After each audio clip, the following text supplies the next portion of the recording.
I am 79 years old, and if I am completely honest with you, if I drop every comfortable version of this and just say the true thing, I am lonely. Not because I am unlikable, not because I did anything wrong, but because I spent 40 years being too busy for friendship.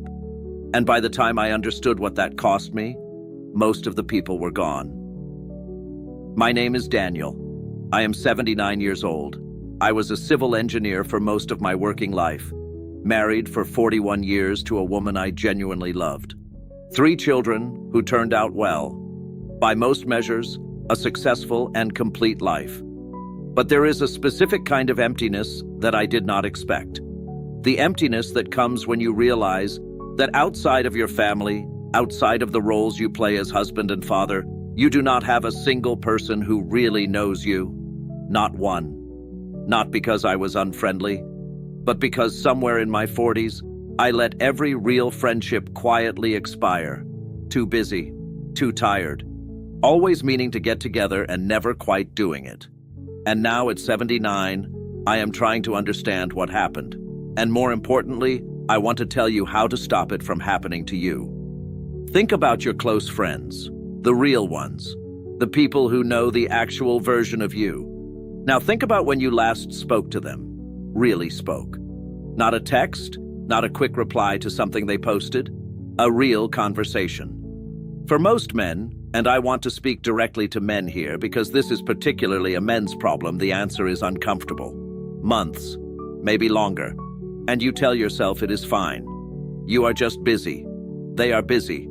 You would be there for each other if something serious happened. The friendship is still there, it is just on pause. But friendships are not bank accounts. You cannot leave them untouched for years and expect the balance to still be there. They require deposits. Regular, consistent, unremarkable deposits. A phone call, a coffee, showing up when there is no particular reason to show up other than I wanted to see you. And most men stop making those deposits sometime in their 40s because life is full, because it feels self-indulgent, because there is always something more urgent. And the friendships do not end dramatically. They just quietly run out. I had a best friend named Paul. We met in our mid-20s, worked on the same project for 2 years, the kind of intense collaboration that creates a specific closeness, long days, difficult problems, the kind of trust that builds when you are in the trenches with someone. For about 10 years, Paul was my closest friend. We talked every week. We took our families on holiday together. He knew things about me that I have never told another person.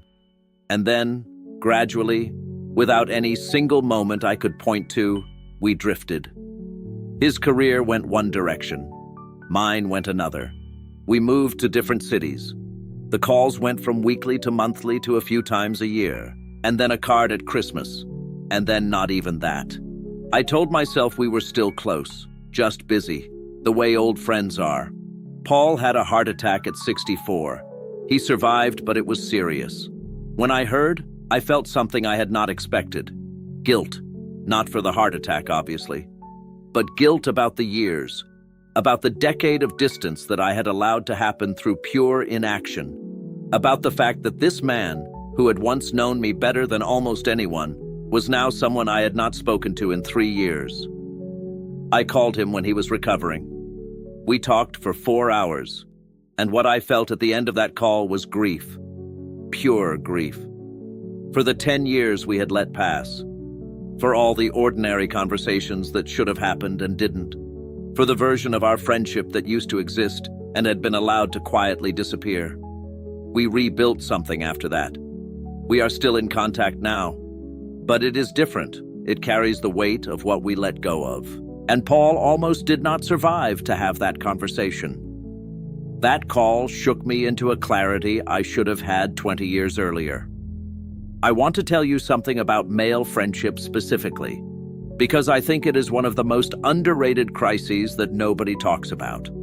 Men are taught explicitly and implicitly, from very early on, that needing people is weakness, that self-sufficiency is strength, that a real man handles things himself, does not ask for help, does not need to talk about how he is feeling.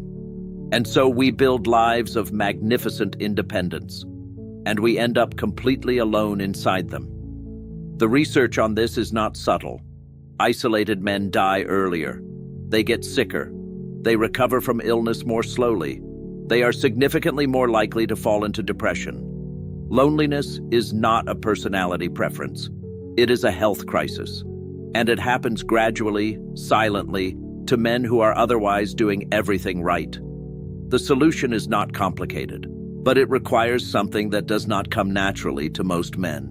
It requires you to reach out first, without a reason, without a purpose, without waiting for a crisis to justify the contact. Just, I was thinking about you. How are you doing? Let's get together. That is it. That is the whole thing. It feels small. It is not small. I want you to think of one person, someone you used to be close to, someone whose company you genuinely valued, someone who has drifted not because of conflict, but because of nothing, because of time and distance, and the quiet drift of busy lives. I want you to contact them today, not a text. If you can manage it, a call, an actual voice. Say something simple. Say, I was thinking about you. I realized we haven't talked in too long. I wanted to hear your voice. That is enough. That is all it takes to start rebuilding something that matters. Because here is the truth that I learned too late. At the end, when everything else fades, what you want is someone who knows you. Someone who has been there long enough to see the whole picture.